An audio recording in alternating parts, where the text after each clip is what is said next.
Hello friends, സാന്ത്വനത്തിലേക്ക് എല്ലാവർക്കും സ്വാഗതം.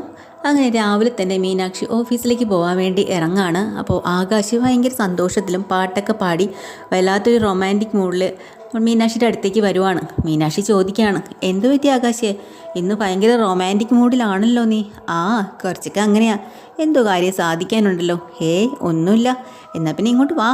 അങ്ങനെ മീനാക്ഷി ആകാശിനെ അടുത്തേക്ക് വിളിക്കുകയാണ്. എന്നിട്ട് ചോദിക്കുന്നത്, എന്താ കാര്യം പറഞ്ഞോ? ഒന്നുമില്ല. ഈ കണ്ണുകളിലേക്ക് ഞാൻ ഇങ്ങനെ നോക്കിയിരുന്നു പോയി. ഓ ദൈവമേ, ഈ കണ്ണിനകത്തുള്ളത് എന്താ? കൃഷ്ണമണിയാണോ അതോ കാന്തമാണോ ഇങ്ങനെ ആകർഷിക്കാൻ? മതി മതി, എന്തോ കാര്യം സാധിക്കാനുണ്ടല്ലോ. ഇല്ല, നിൻ്റെ സൗന്ദര്യം കണ്ട് ഞാൻ ഇങ്ങനെ മതിമറന്ന് പോവുമായിരുന്നു എന്ന് ആകാശ് പറയാട്ടോ. എന്നാൽ എൻ്റെ ചക്കരക്കുടനൊരു കാര്യം ചെയ്യും, എന്നെ കണ്ണൊന്ന് എഴുതി തരാമോ എന്ന് ചോദിക്കാട്ടോ. കണ്ണെഴുതാനോ? അയ്യോ, എനിക്കതൊന്നും അറിയില്ല. അറിയണമല്ലോ, എഴുതിത്താ. പക്ഷേ ആകാശിന് എത്ര ശ്രമിച്ചിട്ടും കണ്ണെഴുതി കൊടുക്കാൻ പറ്റണില്ല കേട്ടോ. മീനാക്ഷി തന്നെ ആ കണ്ണെഴുതുകയാണ്. ദൈവമേ, ഇത്ര ഈസി ആയിരുന്നോ ഇത് എഴുതാൻ? എങ്ങനെ സാധിക്കുന്നടി ഇത് കണ്ണിലൊന്നും കൊള്ളാതെ എഴുതാനായിട്ട്?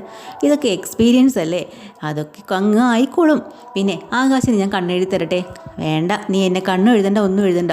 അത് പറ്റത്തില്ല, കണ്ണൊക്കെ എഴുതിച്ചിട്ടേ ഞാൻ വിടുകയുള്ളൂ. അങ്ങനെ അങ്ങോട്ടും ഇങ്ങോട്ടും ഉന്തും തള്ളും പിടിയും വലിയൊക്കെ ആയിട്ട് അവസാനം മീനാക്ഷി കണ്ണെഴുതി പൊട്ടൊക്കെ ഇട്ട് കൊടുക്കുകയാണ് ആകാശിന് കേട്ടോ. അതൊക്കെ കഴിഞ്ഞു അടുക്കളയിലാണെങ്കിൽ മിത്ര ഗോമതി ആണെങ്കിൽ എന്തോ വെള്ളം തിളപ്പിക്കുന്നുണ്ട്. മിത്ര അങ്ങോട്ട് ചെല്ലാണ്.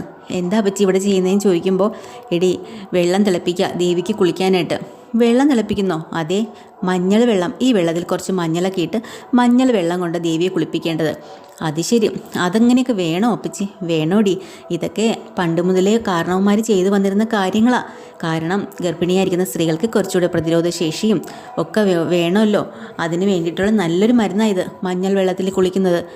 ഒരു കാര്യം ചെയ്യും, ഞാനിന്ന് അങ്ങോട്ട് ചെല്ലട്ടെ, ദേവിയോട് ഇറങ്ങിയിട്ട് വരാൻ പറയാം. നീ ഇതൊന്ന് നോക്കാവോ? പിന്നെന്താ, ശ്രദ്ധിച്ച് നോക്കിക്കൊള്ളണം. വെള്ളം തിളയ്ക്കുമ്പോൾ ഈ മഞ്ഞൾപ്പൊടി ഞാൻ എടുത്തു വെച്ചിട്ടുണ്ട്, ഇത്രയും അതിനകത്ത് ഇടണം. അതൊക്കെ ഞാൻ നോക്കിക്കോളാം അപ്പച്ചി. ശരി. പിന്നെ മിത്ര ഞാൻ ഒന്നുകൂടെ ഓർമ്മിപ്പിക്കുക, കറക്റ്റ് പാകത്തിനായിരിക്കണം. ശരിയെന്നേ, അപ്പച്ചി പൊക്കോ.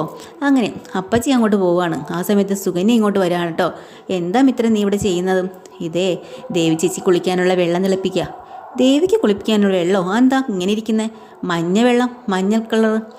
അത് ശരി, മഞ്ഞ വെള്ളത്തിലോ? നിങ്ങൾക്കൊന്നും വേറെ പണിയില്ലേ? ഇതൊക്കെ ഓരോ അന്ധവിശ്വാസങ്ങളല്ലേ. മഞ്ഞൾ വെള്ളത്തിൽ കുളിക്കാൻ പറഞ്ഞു.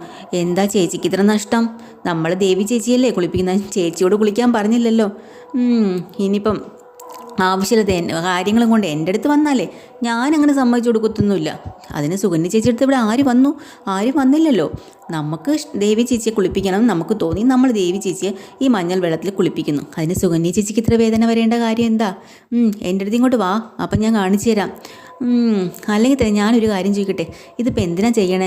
ഗർഭിണികൾക്ക് നല്ല പ്രതിരോധ ശേഷിയും ആരോഗ്യവും ഒക്കെ കിട്ടാനും ഒക്കെ വേണ്ടിയിട്ടാണ് ഈ മഞ്ഞൾ വെള്ളത്തിൽ കുളിക്കുന്നത്. അത് ശരി, മഞ്ഞളെന്ന് പറയണത് കെമിക്കൽ കടയിൽ നിന്ന് നിങ്ങളുടെ സ്വന്തം കടയുണ്ടല്ലോ ഗോമതി സ്റ്റോർ, അവിടെ നിന്ന് എടുത്തിട്ട് വന്നതായിരിക്കും. എന്തൊക്കെ കെമിക്കൽ ചേർന്ന് അത് പൊടിച്ച് വരണമെന്നറിയോ? എന്നിട്ടാണ് പ്രതിരോധ ശേഷി പോലും. അയ്യോ, എന്നാൽ സുകന്യ ചേച്ചിക്ക് തെറ്റി. അങ്ങനെയല്ല, നമ്മളെ കടയിൽ തന്നെയുള്ള മഞ്ഞൾപ്പൊടിയാണെങ്കിൽ പോലും അതേ ബാലച്ച മഞ്ഞൾ, യഥാർത്ഥത്തിലുള്ള നല്ല മഞ്ഞൾ പോയി വാങ്ങിച്ച് ഇവിടെ അമ്മ കഴുകി ഉണക്കി പൊടിച്ചെടുത്ത മഞ്ഞളായത്, മനസ്സിലായോ? അതിലൊരു കെമിക്കലും ഇല്ല. പിന്നെ ഞാനൊരു കാര്യം ചോദിക്കട്ടെ, ചേച്ചി മുഖത്തിരിക്കുന്ന നീ അങ്ങനെ പറയുമ്പോഴേ ഇതിനിടുന്ന വളമൊക്കെ കെമിക്കലൊക്കെ കാണില്ലേ? അങ്ങനെയുള്ള വളം അടിക്കാതെയാണോ ഇതൊക്കെ വരുന്നതെന്ന് സുകന്യ ചോദിക്കുക. അങ്ങനെയാണെങ്കിൽ ചേച്ചി മുഖത്തിടുന്ന ക്രീമിന് കെമിക്കലൊന്നും ഇല്ലേ? കയ്യിൽ നെയിൽ പോളിഷ് ഇടുന്നുണ്ടല്ലോ, അതിന് കെമിക്കലില്ല. ചുണ്ടിലിടുന്ന ലിപ്സ്റ്റിക്കിന്, തലയിലിടുന്ന ഷാമ്പൂ, കണ്ടീഷണർ, ഇതിലൊന്നും കെമിക്കൽ ചേരുന്നില്ലല്ലേ? കൊള്ളാം. അപ്പം സുകന്യയ്ക്കാണെങ്കിൽ മിത്രയുടെ മുന്നിൽ പിടിച്ച് നിൽക്കാൻ പറ്റില്ല. ഞാനൊന്നും പറയുന്നില്ലേ എന്ന് പറഞ്ഞ് സുകന്യ മാറി നിന്നിട്ട് പോയി ചിന്തിക്കാം, ഇവൾക്കുള്ള പണി ഇന്ന് കൊടുത്തിരിക്കണം. അങ്ങനെ പറ്റില്ലല്ലോ എന്ന് മിത്ര ആലോചിക്കണം. കുറച്ച് ദിവസം കൊണ്ട് ഞാൻ വിചാരിച്ച് ഇവർക്ക് രണ്ട് കൊടുക്കണമെന്ന്. ഇന്ന് അതിനൊരു അവസരം കിട്ടിയെന്ന് മിത്ര. ഈ ദേഷ്യത്തിൽ സുകന്യ നേരെ ചെന്ന് ഇവിടെ രാജശ്രീയോട് കാര്യം പറയാണ്. കാര്യങ്ങളൊക്കെ ഇങ്ങനെയാണ്, അതുകൊണ്ട് ഗർഭിണിയായ ഒരുത്തിയെ മഞ്ഞൾ വെള്ളത്തിൽ കുളിപ്പിക്കാൻ പോകുന്ന ചേച്ചി എന്തെങ്കിലും ഒരു ഐഡിയ പറഞ്ഞ് എനിക്ക് അവൾക്കിട്ട് ഒരു പണി കൊടുക്കണം. മിത്രയ്ക്കാണോ ദേവിക്കാണോ? രണ്ടും കണക്കാ, ഒരാൾക്ക് കൊടുക്കുമ്പോൾ രണ്ടിനും കിട്ടണം. ഓ ആ മീനാക്ഷിയുടെ ചൊറിച്ചിൽ ഒന്ന് തീർത്ത് കൊടുക്കണം എന്നിങ്ങനെ പറയുമ്പോൾ രാജശ്രീ പറയാം, എടി നീ ഇപ്പം എന്താ പറഞ്ഞത്, ചൊറിച്ചിലെന്നോ? ആ അതിൽ തന്നെ ഉണ്ടല്ലോ മരുന്ന്. എന്ത് മരുന്ന്?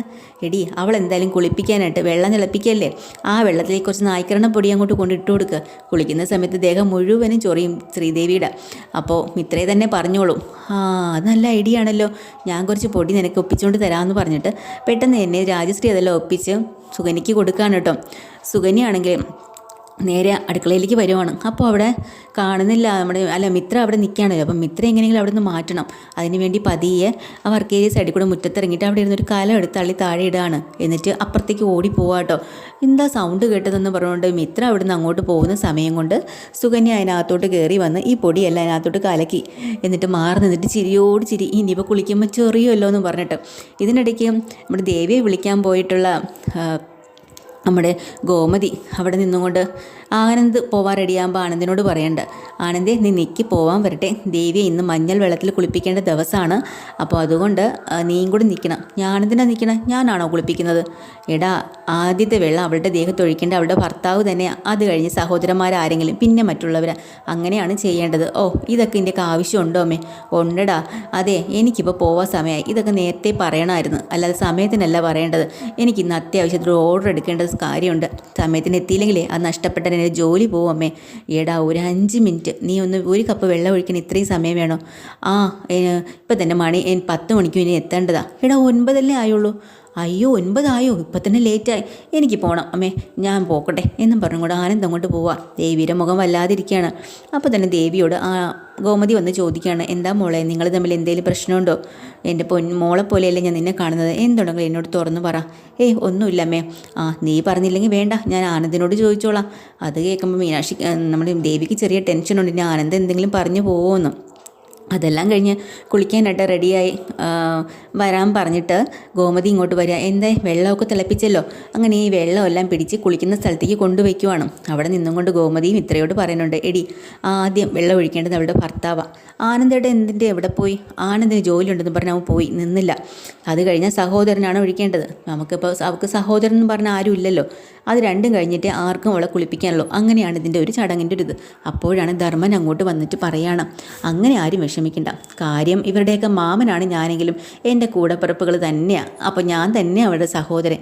അതുകൊണ്ട് ആദ്യത്തെ വെള്ളം ഞാനങ്ങ് ഒഴിച്ചേക്കാം, ഒരു കപ്പല്ലേ ഒഴിക്കണം, ദേവിയെ വിളിച്ചുകൊണ്ട് വാന്ന് പറയാം. അപ്പോൾ ഇവർക്കങ്ങ് വല്ലാത്ത സന്തോഷമാവും കേട്ടോ ഗോമതിക്ക് ധർമ്മൻ്റെ ഈ ഒരു സംസാരം. സുകന്യ മറിഞ്ഞു നിന്നിട്ട് അങ്ങ് ചിരിയോട് ചിരി. അപ്പം മാമൻ്റെ കൈ കൊണ്ട് തന്നെ ആദ്യം ചൊറിയുന്ന വെള്ളം ഒഴിക്കട്ടെ, നന്നായി പോയി എന്നിങ്ങനെ തിരിക്കുക കേട്ടോ. നടക്കാൻ പോകുന്നത് എന്താണെന്ന് പറഞ്ഞ സുകന്യ. എപ്പിസോഡിൽ ഇതാണ് കേട്ടോ. ഡീറ്റെയിൽഡ് എപ്പിസോഡ് വീണ്ടും വരാം. ചാനൽ ഇഷ്ടമായ ലൈക്ക് ചെയ്യുക, സബ്സ്ക്രൈബ് ചെയ്യുക. Thank you.